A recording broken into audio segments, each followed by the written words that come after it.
মিঠাপুকুরের ঐতিহ্যবাহী ফকিরহাট বাজারে আপনাদের স্বাগতম। বাজারের প্রধান গেট পেরিয়ে ভেতরে ঢুকতেই দেখা মেলে এক কর্মব্যস্ত গ্রামীণ জীবনচিত্রের। প্রতিদিনের মতো আজকেও বাজারের ছোট ছোট গলিগুলোতে জমে উঠেছে স্থানীয় মানুষদের আড্ডা আর বেচাকেনার হাঁকডাক। একপাশে তাজা শাকসবজির পসরা সাজিয়ে বসেছেন কৃষকেরা। পটল, করলা, আলু কিংবা মিষ্টি কুমড়া সবই মিলছে একদম তরতাজা।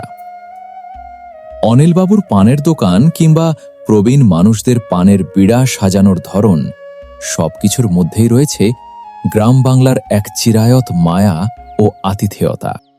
একটু এগোলেই দেখা মিলবে মাছ বাজারের ব্যস্ততা। বাজারের ঠিক পাশেই রয়েছে ফকিরহাট পাবলিক উচ্চ বিদ্যালয় ও সরকারি প্রাথমিক বিদ্যালয়ের সুবিশাল প্রাঙ্গণ। সবুজ গাছপালায় ঘেরা এই শান্ত পরিবেশ যেন বাজারের কোলাহলের মাঝে এক টুকরো প্রশান্তি। দিন শেষে গধূলির লাল আলো যখন পিচ ঢালা পথে পড়ে, তখন বাড়ি ফেরার ব্যস্ততা বাড়ে সবার। এমন সরল ও সুন্দর গ্রামীণ জীবনের সাথেই থাকুন। ভিডিওটা ভালো লাগলে লাইক, কমেন্ট, শেয়ার করবেন সবাই। আমি মাহির ইসলাম আজ আপনাদের কাছ থেকে বিদায় নিচ্ছি। দেখা হবে অন্য কোনো ভিডিওতে। সবাই ভালো থাকবেন। খোদা হাফেজ।